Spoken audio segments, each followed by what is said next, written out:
Welcome to Baluda TV. My name is Zimran Clote.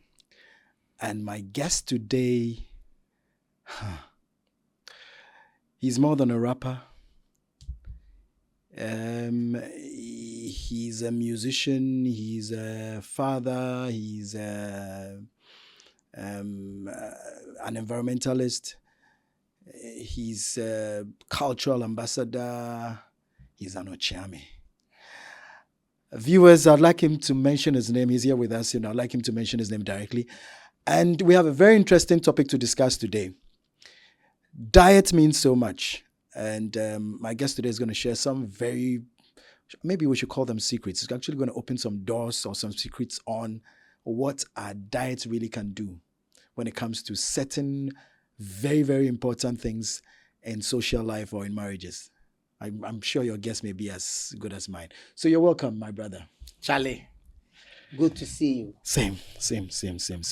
You look good. Charlie, but how did they call this one in tree?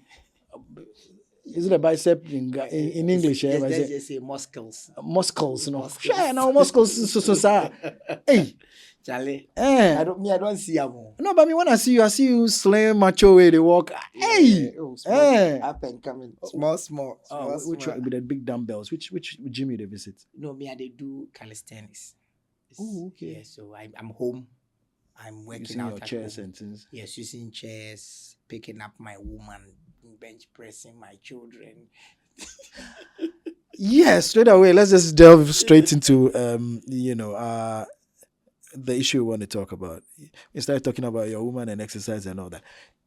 Is it true that one way to keep fit is to... No, let me hold that one for later. Yeah. Viewers, our topic today is on how to get sexually not active, but how to prevent sexual malfunction. Hey, and also sexual malfunctioning. Or we can say impotency. Nah. Because this time it looks like a lot of men actually going for bail. By semi-potency. Semi-potency. Yeah, cabrafo. Because this time it looks like a lot of young men are using the aphrodisiac, how do you call it? Line. The shortcuts, the pills, various drinks, alcoholic beverages are actually selling so much because men are looking for the opportunity or the ability to get their sexual drive back on, road.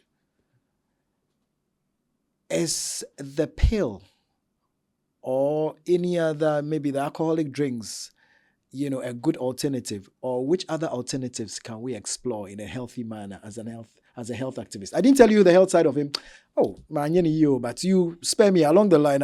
We'll open up a little more because this is a serious health activist. Hey, we are not here to talk music too much. We'll talk about the entertainment industry because he's entertainment also. His life is all entertainment and he can never retire on that.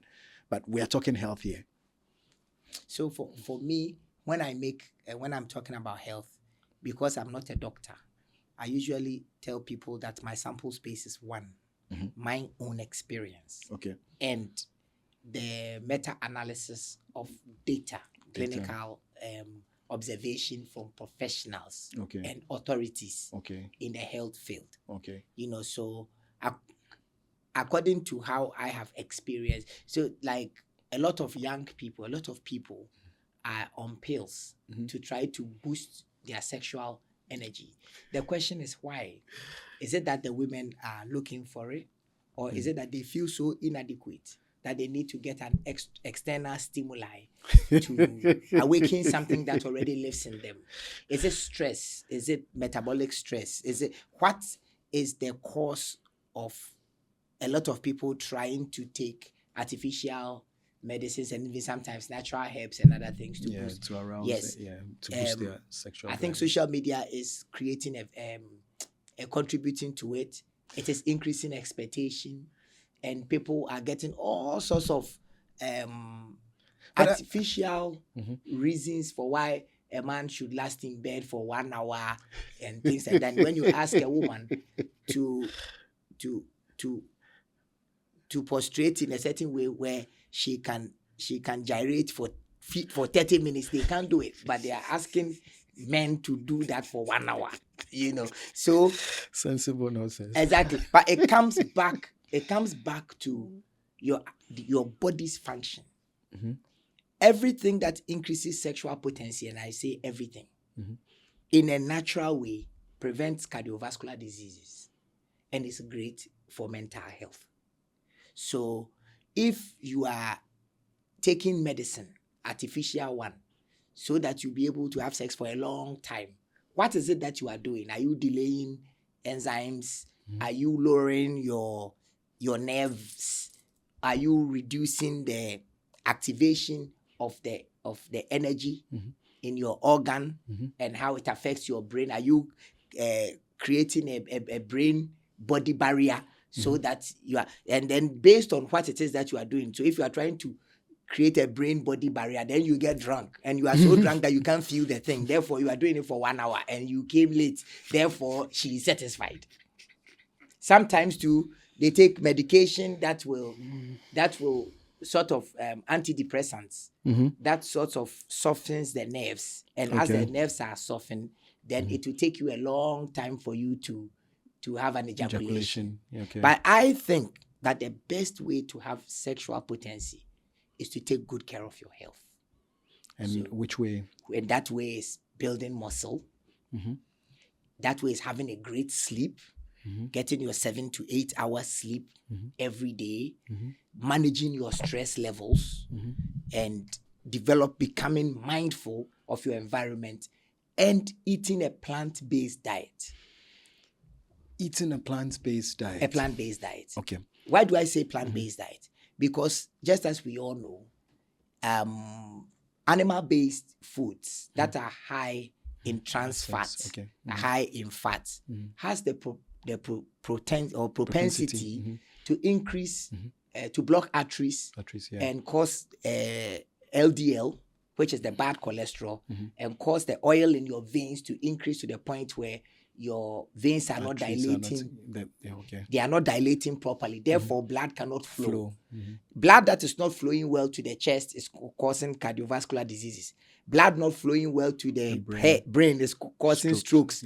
Blood not flowing well to your lower body is the thing that is causing your impotency. So why don't you eat foods? So foods like beans, which is very high in fiber, foods like cassava, fruits, vegetables. Eating a plant-based diet that is high in fiber will clean out your system, develop great gut microbiome, develop a mind that will be able to deal with stress, and then let the blood be able to go into the thing so it can do its job. You do not need to hurt yourself to be able to hurt the girl. Hurt yourself to hurt the girl. Yes. And I believe when she's saying, Ajay, she's actually enjoying it. Exactly. Ladies, one day you have to tell us the truth, though. Is it correct, Ajay, as your fee, or which one? Question for I hear the shape of a fruit determines which part of the body, which organ of the body that it has a positive influence on. So let's say when you see a cucumber or you see a banana, it has a shape of something. Yes. So is that true that it could be? Yeah, I have also seen it. I have not experimented it. Okay. What I have come to know is that I eat a lot of bananas. Okay. Personally. And my wife says great things about me. She says great things about me whenever we make love. But I think that the banana, what it does is that it is increasing my energy levels. Okay. And because it's very high in potassium, if I eat it with stuff that is high in calcium, then it helps my veins to dilate properly. Then it is. Other people are saying, I do not know a lot about it, but what I know is that as a human, I eat 2 meals a day. So I eat 1 cooked meal and a fruit meal. Oh, okay. Yeah, so sometimes in the morning, whether I worked out or not, in the morning I'll eat my cooked meal, and then in the evening I eat fruits. I can eat 2 avocados with maybe olive oil and salt on it. I'm done. I can eat my mangoes. I eat whatever I'm eating, a fruit in the evening. Yes, and in the morning I eat my cooked meal, very high in plant protein. And since I put myself back on that trajectory, my strength, my energy levels, not just for romance, not just for sex, but my energy levels for work, my energy levels on stage, my energy levels on dealing with stress, all of that has come down tremendously. And my general performance as a human being, even spiritually, has improved. Wow. Yes. Change the diet, they say. Yes. And you're likely to get some improved results, everywhere, in every aspect of your life, I tell you. But this is just by the way. There are some people who sell all kinds of things by the roadside, that it gives. I see people even advertising on social media that it gives large, bula and all that. Is it really true? I mean, do those things really work? People buy those things and a lot of people buy things to increase the size of, I don't know the science of it. Okay. Based on my personal experience, I don't think that you can ingest something for the thing to just. However, if you are taking a herb, that is going to increase blood flow, and you are doing your Kegel exercises, then you might be able to increase the when you power. Say Kegel exercises, you break it down small for my viewers. So Kegel. You know that your Kegel nerve is under your leg from here going into the seat. Into the seat. And if as a man, if you are trying to develop a very potent performance romantically, you have to be contracting it and releasing it. Okay. So when you sit down and you have nothing to do, instead of scrolling aimlessly, you can be contracting it and releasing it. And if you can do it just for 5 minutes in a day, the nerves at that place are going to become so strong that blood will be able to pump inside it. Okay. So maybe if the herb is helping with blood flow, and you support it with Kegel exercises, you support it with walks in the evening, and you support it with a great diet that is great for your heart. Because all that sex, romance thing, performance is about blood flow. Okay. So if the herb that the woman or the man is selling to you will increase blood flow, then it might be able to increase performance. But I don't know if it will be able to extend its size. Okay. All right. That's one I don't know, but I don't understand. Why don't you get your own size? Why are you have your shoe size? Exactly. You don't go increasing your foot. Exactly. Why don't you get one that fits your thing and be happy to be there and making that thing happy? Is it the Gen Z that are having a problem, or the traditional thing? I think it is a problem. It is an African problem. The women? It's both the women and the men. It's because this is what I have come to see. Look, every single spiritual process that is targeted at uplifting the spirit or creating a very formidable Atman, higher self, ideal self, says cut down on food. When Muslims want to become spiritual, they fast completely. Okay. It increases autophagy, ketosis, all that. But Buddhists are fasting, Christians are fasting. And during that period, you realize that some of the things that are relegated to the back, apart from food that you are consuming, it's negative information from television, bad friends, gossip, and sex. These things are relegated to the back when you are trying to develop your Kundalini energy. Exactly. So sex is not as important as the society has made it to be. And it's also not, I don't think it's also as bad as society. It is not bad. It is not bad. But in our primal state, it is great for relaxation. It is great for mental health. It is great for cardio health. It is great for the body. It increases bonding. So in short, can we say that it's a best exercise that one can give himself, exactly, especially without any stress, because you're enjoying yourself as you're doing it. Exactly, you get a great sleep, and especially if you do it with the right person. Okay, exactly, it must be with the right person, please. Yes, but my problem is the fact that. But when you say the right person, who are we referring to as the right person? I'm referring to someone that you respect, someone that you love and cherish dearly, Okay. Someone so that connection. Okay. yes, someone that if Compatibility. yes. is high. Okay. If the congruence or if the merging of you two create a child, you are going to be happy with. Okay. about. That is the Okay. type of Because that's the person main reason why you're even exactly getting that I contact. would mate with. Okay. You know, so the sex has become so important in the society, and because of its role of settling, or because it's associated with a lot of pleasure. Okay. And because religion has tried to find a way to demonize it because they want to control the society, they have mystified it and hidden it, and in the quest to hide it, they have made it popular. Seriously.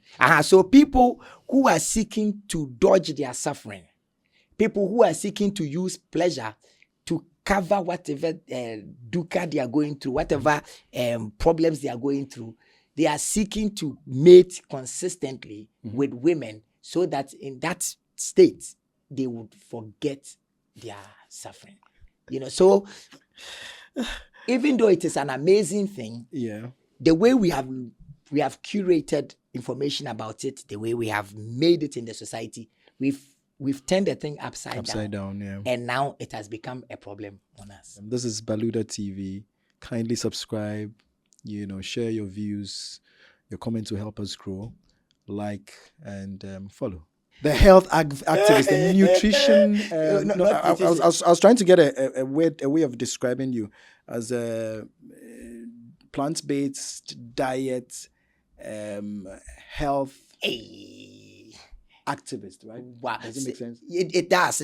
I think I'm a vegan activist. Okay. Vegan. Some people, when they hear vegan, they think there's something religious about it, so they want to actually shy away. Really? When we say plant-based diet, it looks like we have more people actually associating with that because they feel it's on the health direction. I know. Last night. I don't know why people always associate vegan, vegetarian, to religion. I think people think that vegans are preachy. Yes, because of what it means. No, but when people constantly ask you questions about why you don't eat this, why you don't eat that, you naturally become a preacher because each time you have to explain why.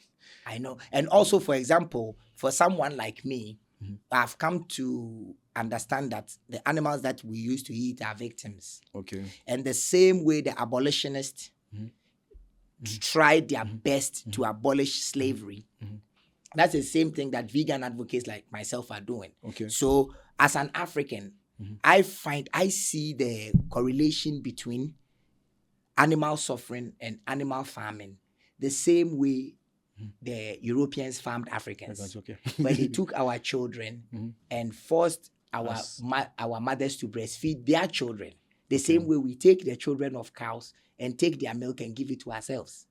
Where they put us in cages, the same way we put these animals in cages, the same way they gave us food that will give us a lot of carbohydrates so that we will be able to work overtime. The same way we give these animals soy. We give them. So I see the correlation, and I see the evil in it. And I have decided not only to stop eating it, but also to advocate so that people who are not apathetic about the suffering of animals might change. Sounds good. There was this question that came up some time back in a discussion about the cow and its mother. I mean, the calf and the cow, but which of them is wiser? The calf and the cow. Which of them is assumed to be wiser, or which of them is wiser? I don't understand the philosophical conundrum, so but I would think the mother is always wiser than the child. Good. Now, what does the mother eat? The mother eats grass. Okay. And what that is if it is free range and human beings have not put their hands in its way. Okay. And what does the calf eat? The calf drinks the milk. Okay. So in terms of reasoning, this is not to offend anybody, please. I mean, sense to me may be nonsense to somebody. Yes. But then can we say that possibly if you're eating grass, you're likened to, or your level of reasoning may be a little wiser than somebody who probably may be taking milk? I get it. But physiologically, the calf doesn't have the gut So when you have to teeth, digest. so when you have teeth as a human being, You must stop. I mean, human beings are the only animals on earth who drink other animals' milk and who keep drinking milk after they have fully developed a stomach that can digest food and teeth systems that can chew. Human beings alone. In the meantime, the molecules in that cow's milk is designed to turn a 30-pound calf into a 300-pound cow. And then they drink it, and when they become obese, they go to church for prayers. Sense to us may be nonsense to you. Please don't get offended. We are learning. I mean, it's a learning process. This is Baluda TV. We want to actually share the truth with you so you can reason things out yourself and decide which way to turn. This is a debate of life's choices. It may be hilarious, but take it on that side, the lighter side of it. Yes, I agree with you.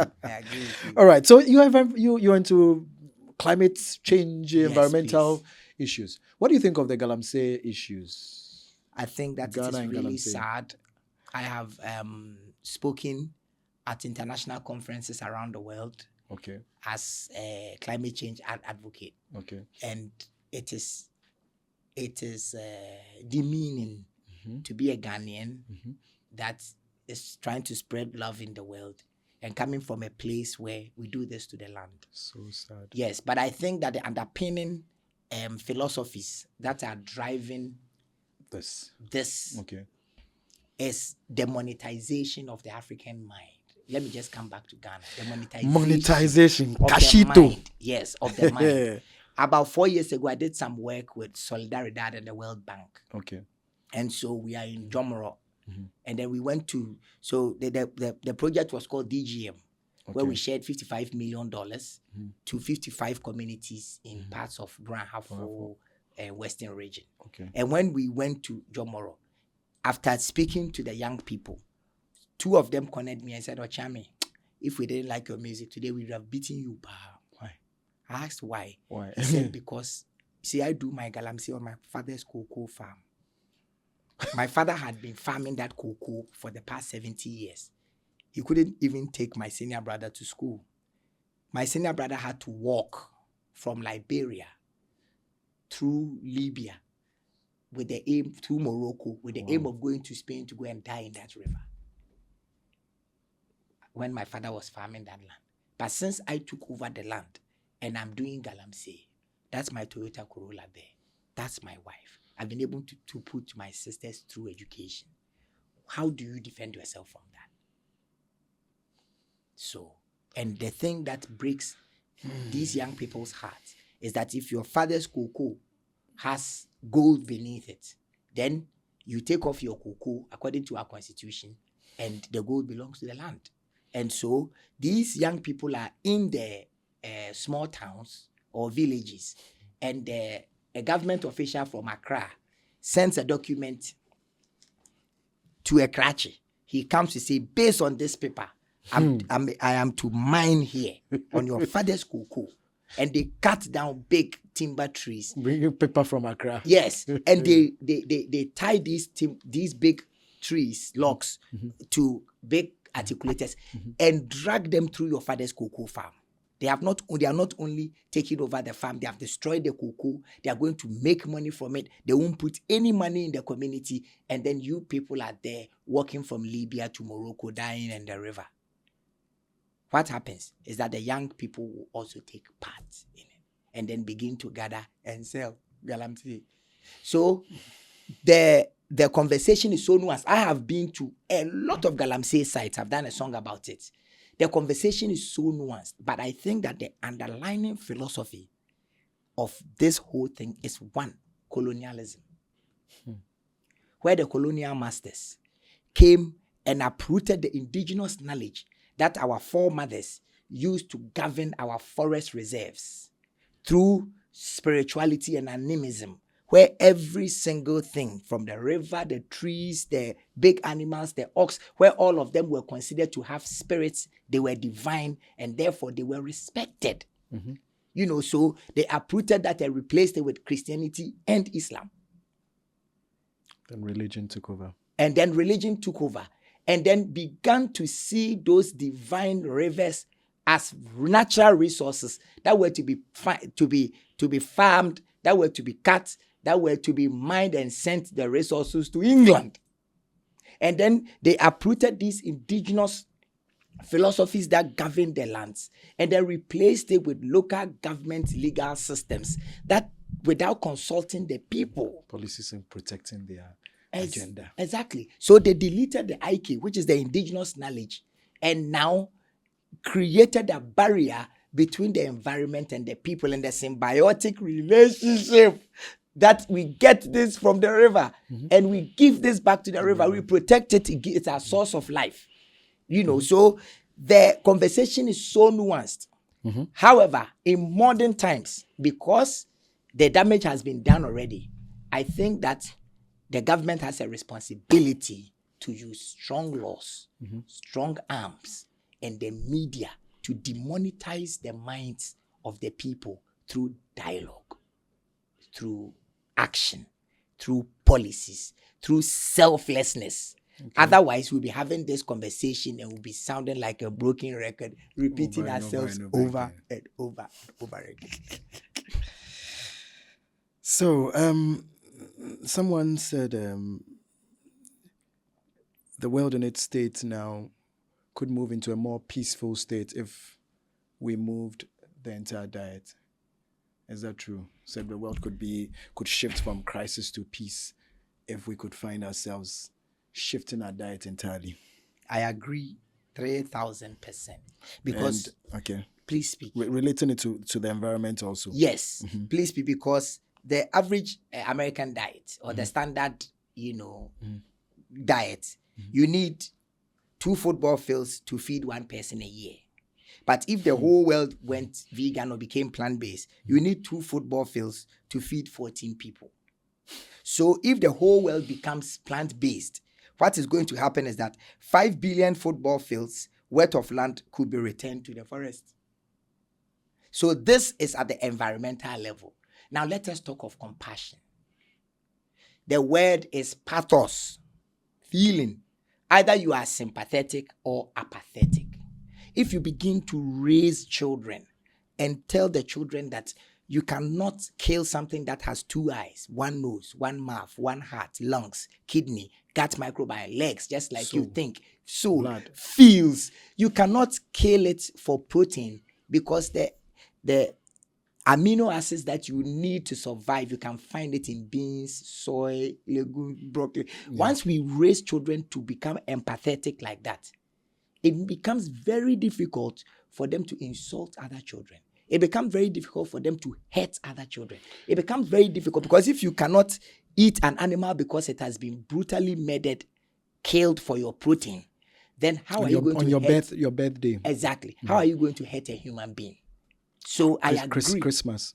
Exactly. When the Savior is born, that is when we die. Kill the most animals.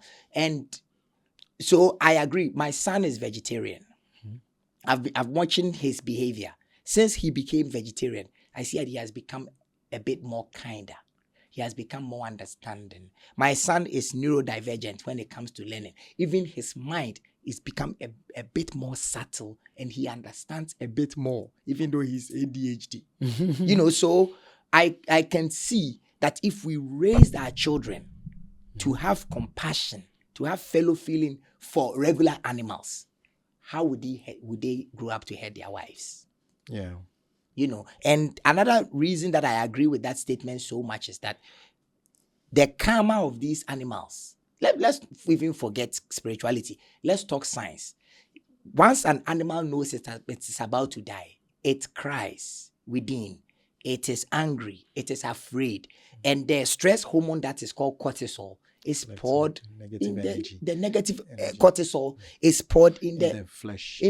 Yeah. And you go and buy this flesh after flies have been on it for 2 weeks. Carcass. What I say, you cut it, put it in your fridge, you cook it. Science says some people even like it when it smells, when it's exactly there are flies on it. When I used to eat meat, I used to like momoni and things like that. It's good. So now that you are eating the stress of another live animal, all that stress is going to go into your bloodstream. So and more then stress. enter your head, and then you will become stressed. You are sleeping and a cow is chasing you, and you are going to prayers. It is the food on your table. So the food on your table is not a witch somewhere. No. It is Prophecy. inside. Some prophet will tell you, hey, sorry, You prophets. know, I'm saying they are unconfirmed. Or confo. They are When you say confo, what does that mean? it means a priest. When you say somebody who trying to Komshefo. or konshefo. It's a priest that can see the future. Okay, so that's different from which one? The traditional priestess. It's okomfo. It can be okomfo. It can also be okomshefo. So it means that the pastors are. They are priests. They are priests. So they wear the same titles with the traditional priests. Oh yes. So once again, this is Baluda TV. In case you've joined us, kindly subscribe, comment, share, and like our video. Your comments will do so much for us. So please, anything that you think is of interest, I'm sure will do so much for all of us, not just us, but other people who also patronize our programs can also share in your views. There's a lot that we are learning. So who's Ochame Kwame? But before we go to that one, because I know when they talk about the word Ochame, who's an Ochame? Ochame is a linguist. So like somebody who speaks a kind of announcer, like behalf, a PRO. Yes, on behalf of the king. Okay. So in this case, let me say, so as a PR, what kind of PR person or Ochame is Ochame Kwame? I think that's exactly, yes. When we're choosing the name Ochame, we chose it because at that time people would not put money in rap. Oh yeah, I remember those times. Yes, because they didn't respect it. So how do we get people to pay attention? By going to the place where there's a lot of respect, which is the court. Okay. Which is Ahimfie, and taking names. So we realized that when Hip Life was coming, everyone had a name from Ahimfie. Yeah, Obrafo, Konti Hine, okay, Aketechie, Nanano, Achiame. I understand. Exactly, because we realized that if we took a name that people respected, then they will respect what we are doing. Okay. But what I didn't know was that as an adult, I was going to be an Ochiame for love. Oh, so you're on a love Ochame. Exactly. So now everything that's got to do with loving myself, loving others, okay, everything that's got to do with loving nature, okay, loving animals, okay, loving things that will bring love into the world, I am a spokesperson for. Okay. Yes. So that's a spokesperson for love and a better world.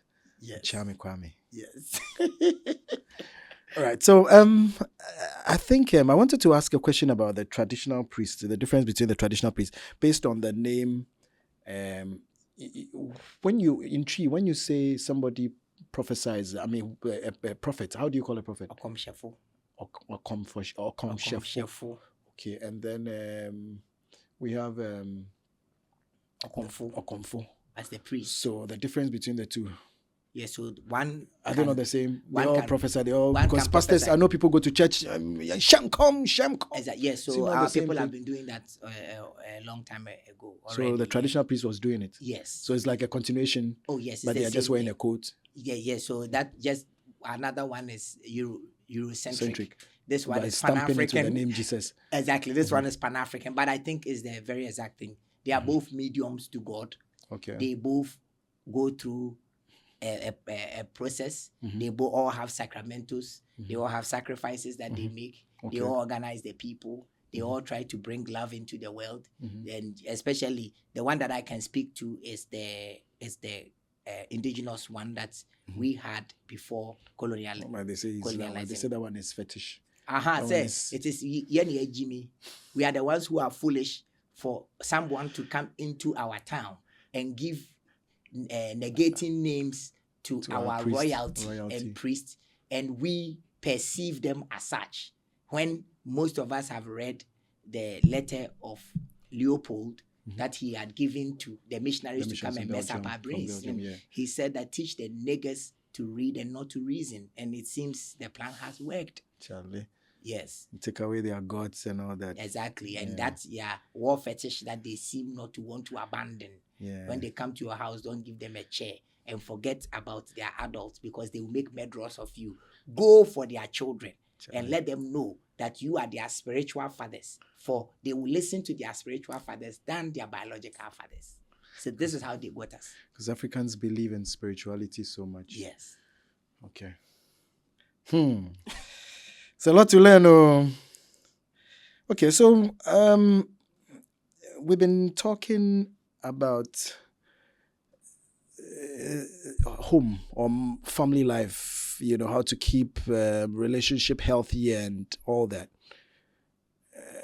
Is there anything that, as a family man, is there anything that you can share significantly about family life? Something that wow, I think that everybody's family is unique, but what makes my family enjoyable is that I give my. Do you think people should marry at all in the first place? Oh, if you like, Okay. if you have the strength, just add that. If you have the patience and the humility to take orders from a younger, less experienced person, marry.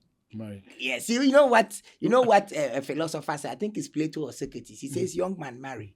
If it works, you'll be happy. If it doesn't, you become a philosopher." It's like that Plato. So much. So it's deep. Exactly. Yeah. So I think that if you are humble enough to want to take direction, advice, scolding, reprimanding from a partner that is really invested in your growth, marry. But that means there must be a criteria for marriage. People shouldn't just get into things they call marriage because they want to get because into it. they want to have sex.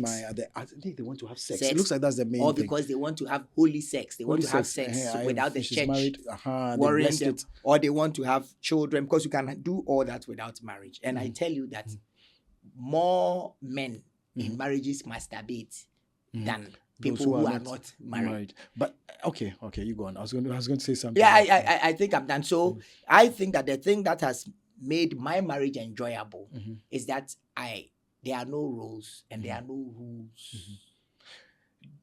Would you agree that the desire for marriage, or the number of people who really want to get into marriage, has diminished or decreased as compared to the past? 4 weeks ago, my son came to me and said, "Daddy, this marriage thing, the technology has failed." How old is your son? He's just turned 16 a few days ago. I said, why? The marriage technology has failed. The technology has failed. I said, why? He said, 57% of marriages fail. So if more than half of this thing has failed, then it means the institution has failed. And he has a point. Exactly. Yeah. So I think that the marriage is failing. But I look at that statistic and compare it to 50 years ago. It wasn't as rampant. But it begs the question that when the women, 70% of that, of all the divorces come from the fact that the women are tired, they are bored, they feel cheated on, they feel abused, so they are leaving. So it's the women that usually initiates the divorce. Okay. And we're from another school of thought to say it is money and sex. No, so whatever it is, it is the women that decide to opt out. But on the basis of these two, it could be other reasons, but they said mainly, on the basis of actually money, more money wants wealth, and then the other one is sex. Would you agree? I don't know. Based on my marriage, the more we age, so this 20 years of my relationship with my wife, the less the sex. Okay. And most of my friends, most of people I know agree to this. Okay. Because as you are growing, you don't even have the same age. You have responsibilities, school fees, work, this, that, and the other. And therefore, the sex comes down, and the woman is growing, is menopause, she's hormonal changes, also. So as you agree, but I didn't know that women left their homes because of the quality of sex. That one I have never heard before. Okay. What I know is that the money that do you think that people will come out to say it when they have that experience? You think they would say it? I do not think that women are enthused about sex as men are. Yes, because the man, I'm telling you that 3,000 men can impregnate all the women in the world. I agree. So for us, that's as if they have a good diet. Exactly. That's it. For us men, sex is like an expression of love.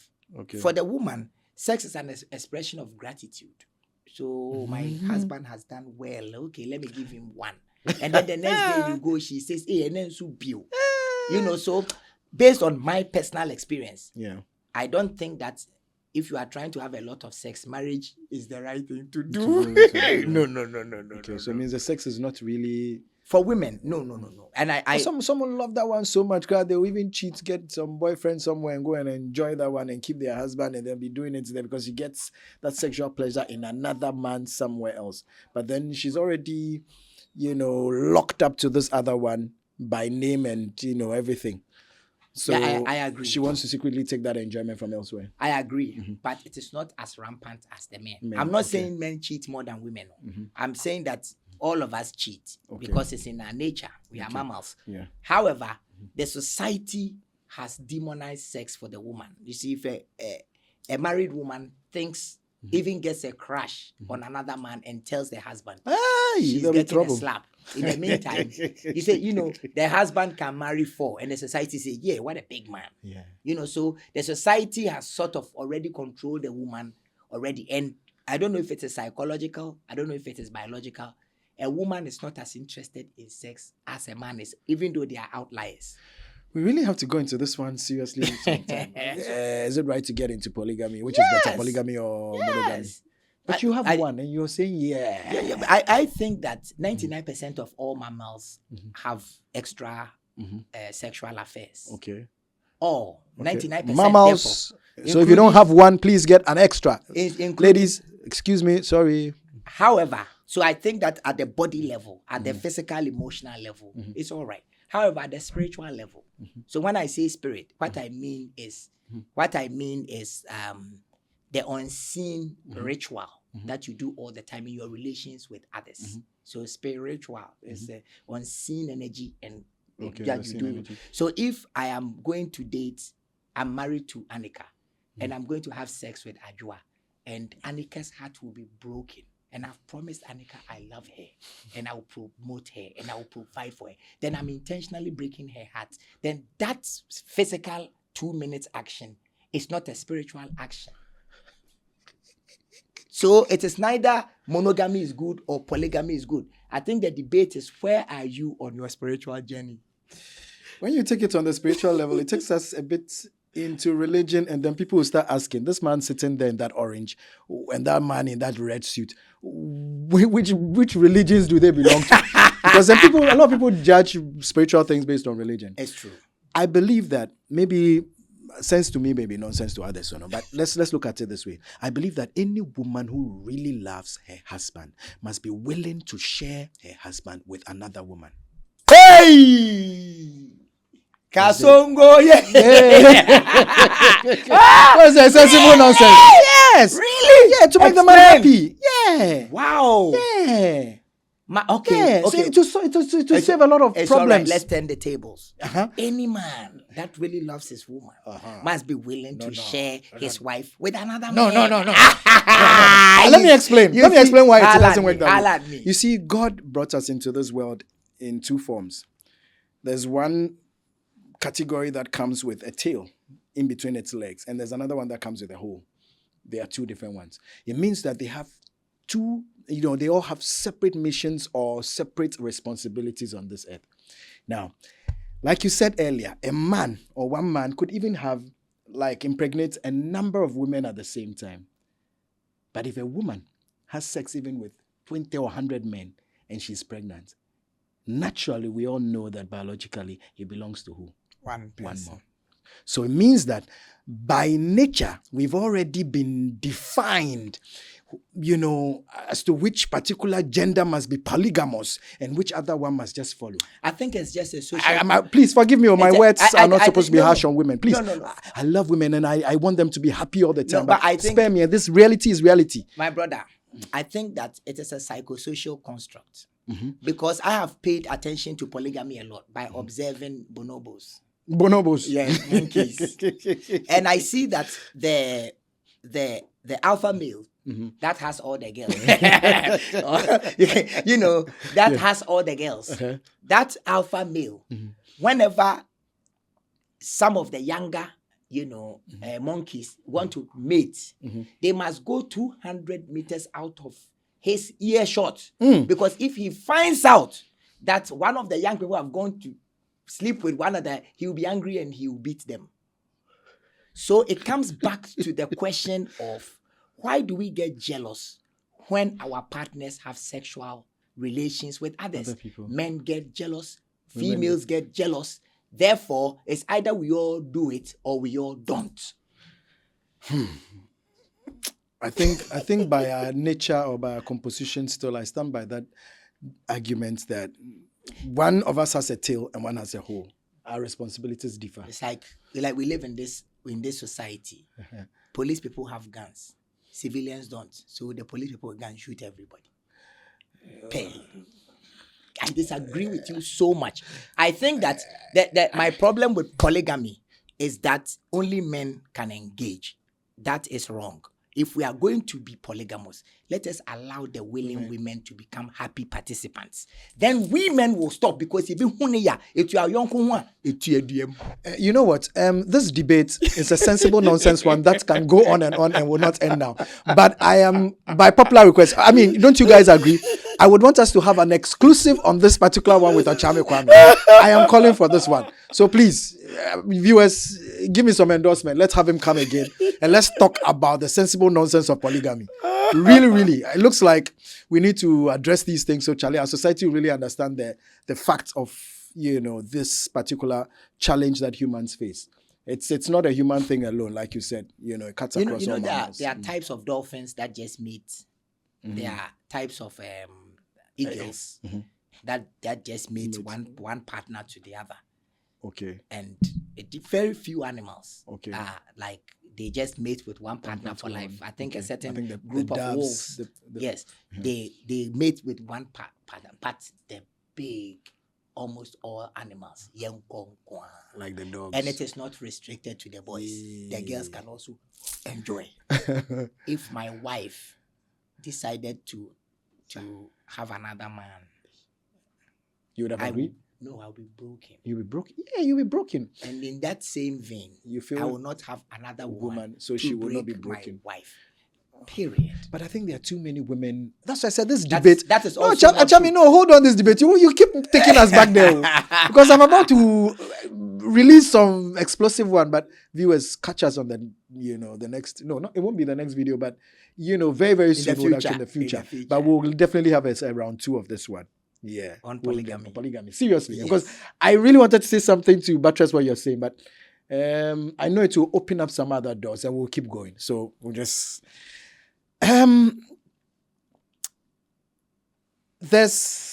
we were just about to wrap up, and but before we do that, I would like us to explore some trending, issues.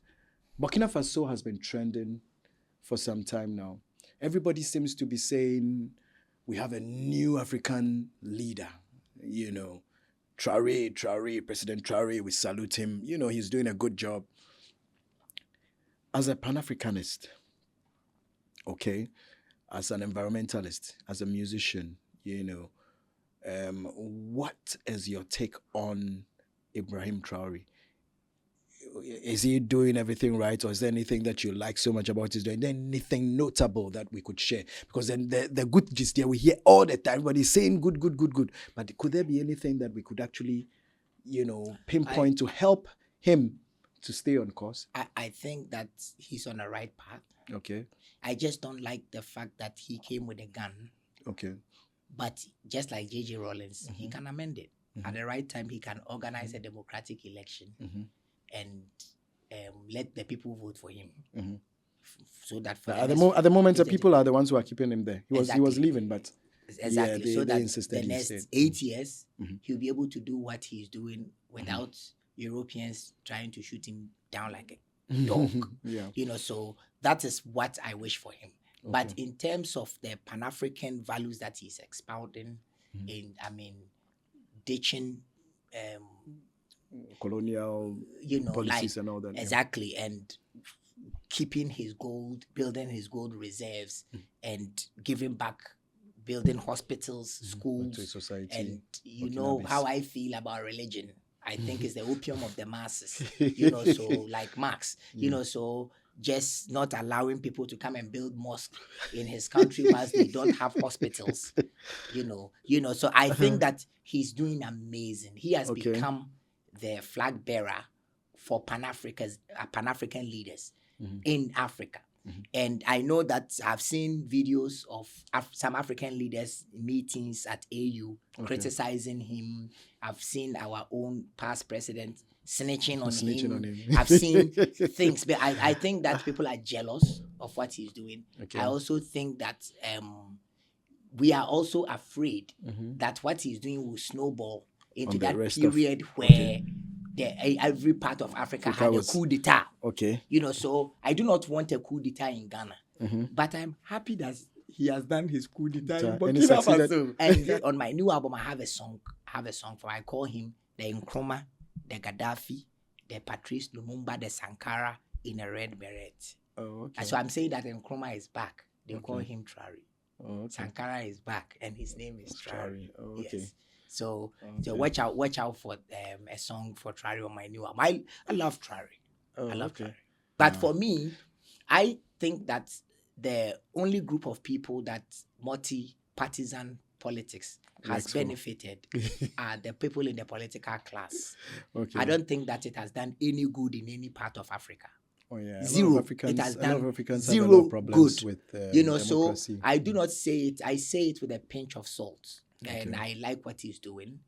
I think that if Europeans had allowed the Hausa people to form our nation, had allowed their Khans to form our nation, if they had allowed the Ghana Dangbes to form their nation with Togo, Benin, and you know, if they had allowed us to group ourselves into similar language speaking with all our cultural nuances, I think we would have done much better.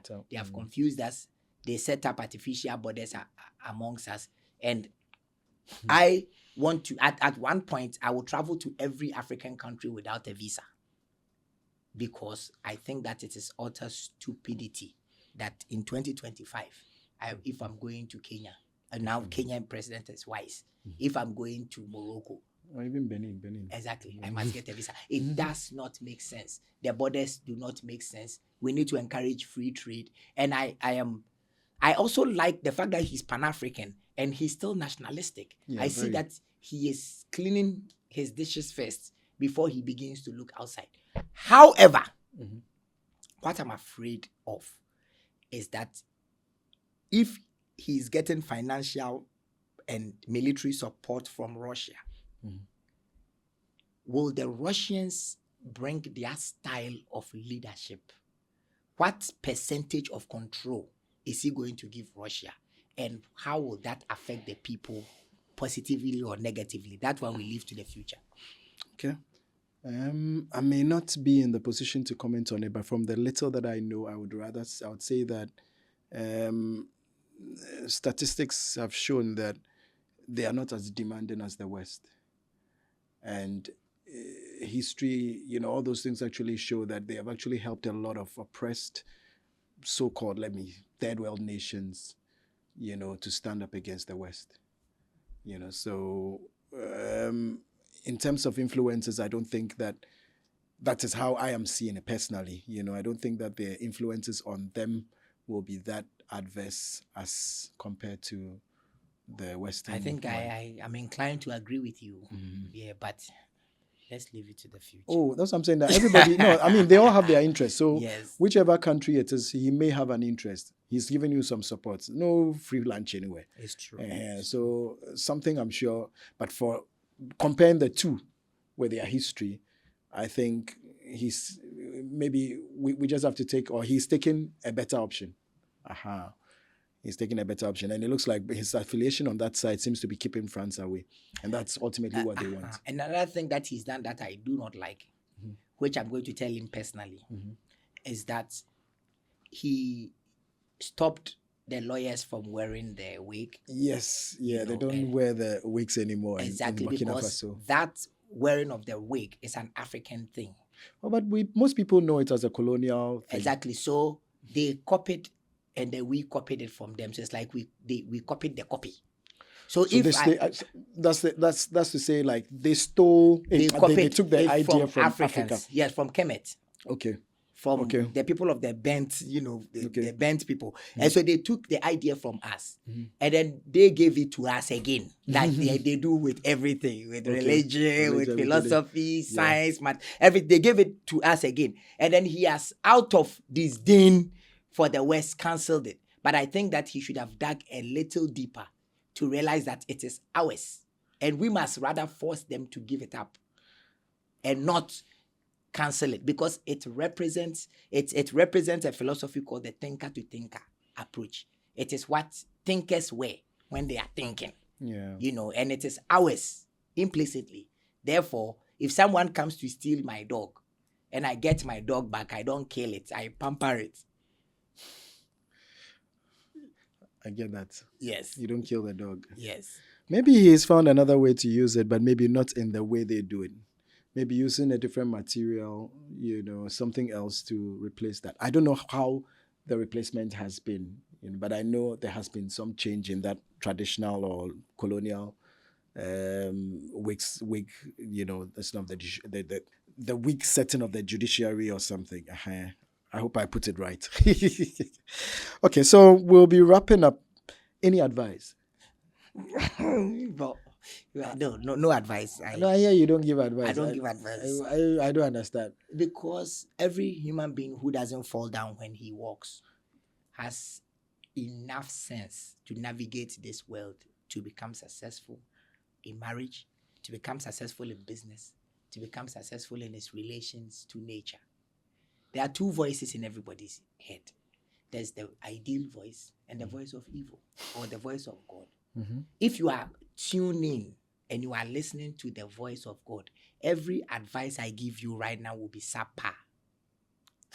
And I have come to know that a lot of the people who advised me in the past, they advised me not based on love, but based on the things they feared. Okay. So I remember my grandmother used to tell my father that if you let your son become a musician, he will become high. She was afraid. You become high. When you become high, you can't step on the ground. Exactly. I remember clearly my father said, yes, but I want my son to be higher than me. And she meant high as in drugs high, but my father intentionally understood it as high as in elevated social status. So a lot of the times when we advise people, especially if we are telling them not to do something. Mm-hmm. So I have stopped telling my children not to do.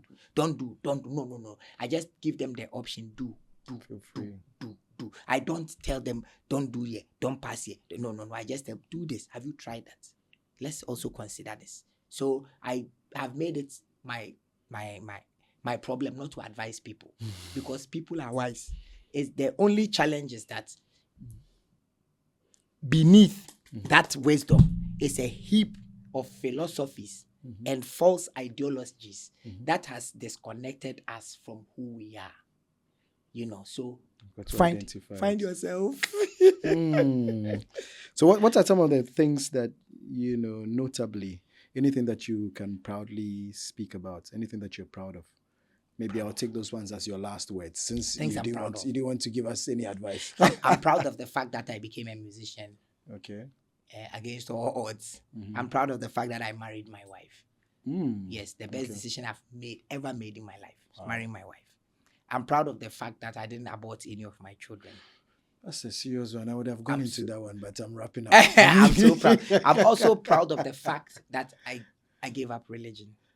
Ooh. Yes. Oh, okay. I'm completely proud of it. So it means all those barriers are broken, those walls. Yes. You are Hindu, I'm Christian. So I consider myself as an humanist. So I take the best from Christianity, best from Islam, best from Buddhism, best from animism, best from Taoism, best from Jainism, best from African traditional religion. And I leave the best from Rastafari. And I leave all the murder and all the wickedness that all these religions bring, and I just deal with the positive side of it. Yes, because all of them have both sides. Oh, they do.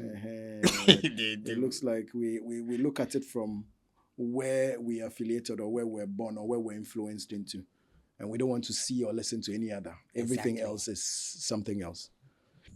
Work on your diet, remember one thing he said is that sex is a very good exercise, and get it with the right partner, get a good exercise, keep yourself strong and fit, take the depression away. Get some good diets so you can keep your John Thomas in position in very good health, and naturally life would be great. wow. So let me just say what I practice. So there's less meat, more vegetables. Okay. Less sugar, more fruits. Less drive, more walk. Less worry, more sleep. Less anger, more laughter. Less anger, more laughter. There's something in yoga called laughing Buddha. Yes. That suppresses the solar plexus and takes away depression and makes you lively and happier, and it makes you look cheerful all the time. Till we bring you our next video, stay blessed. Baluda TV. My name is Zimran Clote. Shalom, shalom. Baluda TV.